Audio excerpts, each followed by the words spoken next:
What's up, my man? No, nothing. This is kind of a new gig for me. I've never done this one before, so there's no telling what's going to happen here in a minute. And that's okay.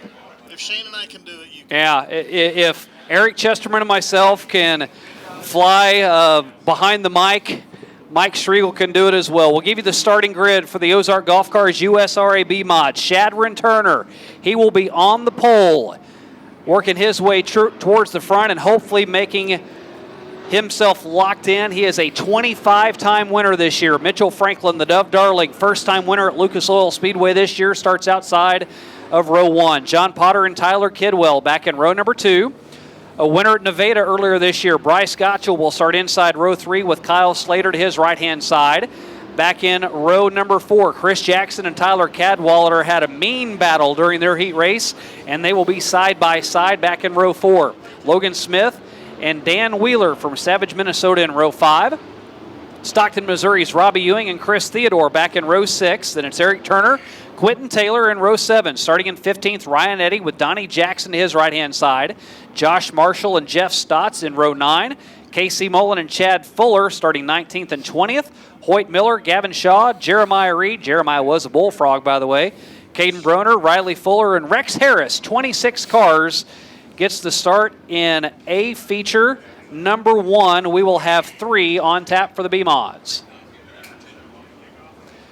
If you're cold and want some food, go get yourself a grilled tenderloin. They'll give you a coffee while you're over there, free of charge, or is Doug Neff paying for that? No, it's Tender Tony. Tender Tony's taking care of it.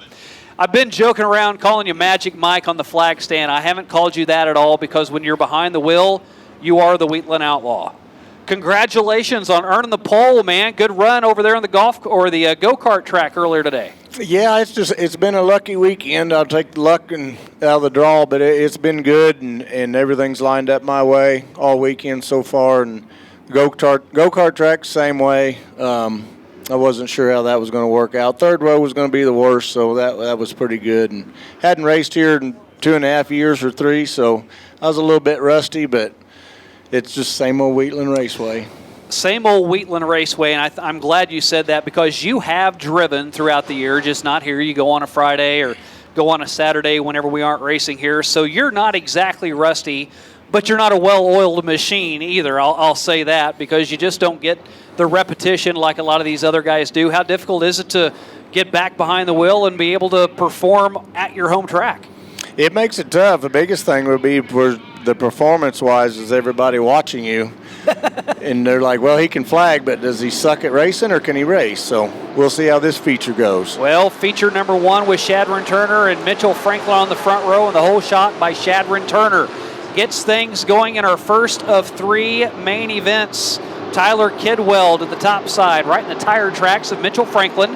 Franklin will break formation, drop down in front of John Potter in the 6. As Shadron Turner leads lap number 1, and now Tyler Kidwell to the inside of Mitchell Franklin.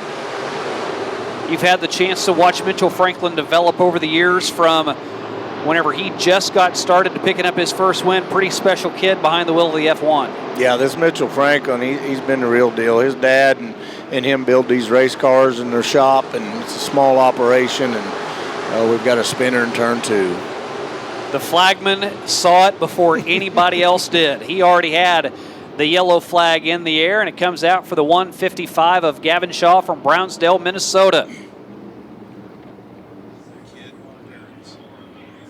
Caden Morris is down in our gift shop. Sky and Andy are the mom and dad, and Caden would really love to see mom and dad again. Caden's kind of lost right now, but he's down in the gift shop. We have him taken care of. We're putting clothes on him. We're putting a shirt on him, a hat. We're giving him some flags so he can go out and flag later on. And we're just racking up your credit card bill, Sky or Andy. That's right. Mom and Dad, bring your card. You've got a big bill waiting at the gift shop. Caden's down there waiting on you. Good start for Shadron Turner. As a flagman, whenever you're watching him over in turns 3 and 4, what are you watching to decide when you're going to throw it and when you decide, I think that was a little quick start or somebody broke formation too soon? Well, usually on a restart like this here, the leader sets the pace and starts the race, so it's not as bad. The leader, as long as he don't start over there on the back straightaway, we can usually let him go, but You kind of let the leader determine that, as long as nobody breaks out of formation. But back to this F1 there on the front row, he's running second, and last night that kid that got in that Franklin car, his dad's a well-known champion over here at Lucas Oil Speedway in the stock cars, and this boy was a well-known stock car racer, and got a modified bot, and it was his dad, I don't think, really went for the open wheel deal, Kenny Carroll, at the start. But I think he's kind of settled in, and I text his dad, good job. Boy did a good job last night. So I'm hoping this other Franklin car can stay up front, too, because, they're well-deserved company. Talking about J.T. Carroll, the son of a ditch digger. His dad, have to make sure I haven't had any Lucas Lake waters whenever I say that, because it may come out wrong. Done a great job last night. Great job. Second win of the season in a B mod. And like his fifth start ever in a B mod, something like that. That kid's going to be good. Pretty impressive. You saw a picture of Chris Jackson slowed. He finally takes his spot inside road number 5. Shadron Turner out front all on his own. A 25-time winner. He's won at Lakeside. He did that 7 times. Winner at Sports Park, Mason, Hamilton County, I-35, a 6-time winner there. And he sees the green, drops the hammer, and Mitchell Franklin trying to stay up with him. And Bryce Gottschall now drifts back after a good run through 1 and 2, but he's going to give way to Kyle Slater, who looks to the inside of the 19. Tyler Kidwell, that is, lost the spot, and now it's 3 wide as Tyler Cadwallader through the middle he goes. Gets around Kyle Slater as a side-by-side action for second with Mitchell Franklin to the inside of Tyler Kidwell. Obviously, you're running a B mod. You've had your hand in a modified as well out of the 2.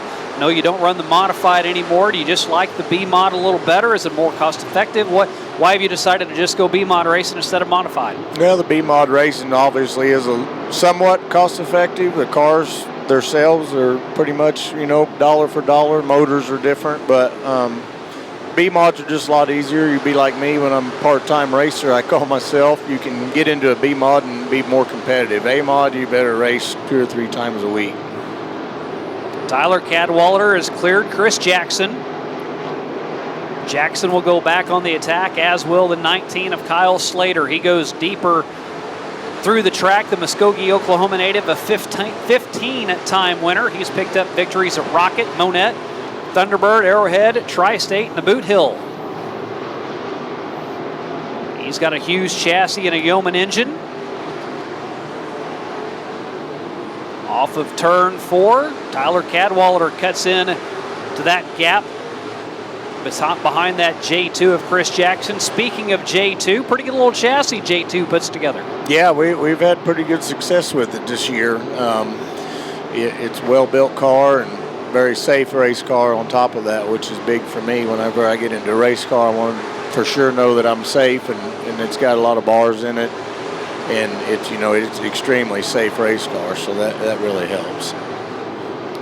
But it looks like the track is changing just a little bit. I mean, it looks like they're all going to the top at 3 and 4, and they're still running the bottom of 1 and 2. I'm waiting for somebody to step up in here in turn 1 and try this top, but maybe it's just not there yet. Well, that kind of is leading into my next question I was going to ask you. Obviously, it depends on how you have your car set up and what is working for you at the time, but just from looking where you're at right now, where do you think the speed is on the track?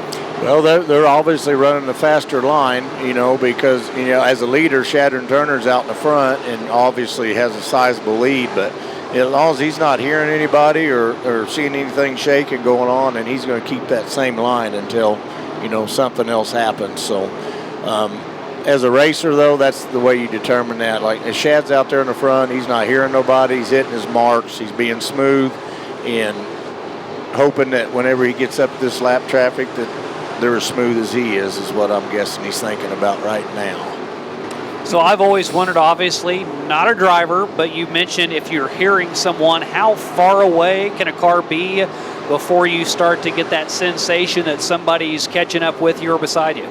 Well, they get to your quarter panel, you can usually hear their motor with these, with receivers and your earplugs, which is kind of odd. I mean, if you didn't have the earplugs in, it's harder to hear. So I used to actually race with earplugs before the receivers come out. Without earplugs or receivers, you can't hear as well, but they get to your quarter panel. I mean, you know they're there, but sometimes you see racers do things and you know they knew they were there, but they did it anyway. So Shadron Turner continues to pull away from Mitchell Franklin over a 2-second lead. He is caught up with lap traffic. We'll see if that plays into the mix at all, as Mitchell Franklin doesn't have anybody within about 10 car lengths of him. And Shadron Turner, he's having a tough time navigating the 2 cars up in front as they are side by side. Where's Shadron going to go? How about right through the middle? You take what opens up for you, and the floodgates open like Moses parting the water. He saw right in the middle was the way to go. He will clear those 2 cars. Rye Fuller will be the next to go a lap down. Shadron doing a pretty good job, still maintaining that 2-second lead over Mitchell. second, third, and fourth here, they're coming off too. They're getting this tightened up. Franklin needs to think about getting around some lap cars here because he's got company. And it took a while for Chris Jackson to dispose of Tyler Cadwallader, but once he did, he set sail. He is pulled away by over 2 seconds to Tyler Cadwallader. He is right there with Tyler Kidwell. 3 cars now side by side, all in front of Shadron Turner.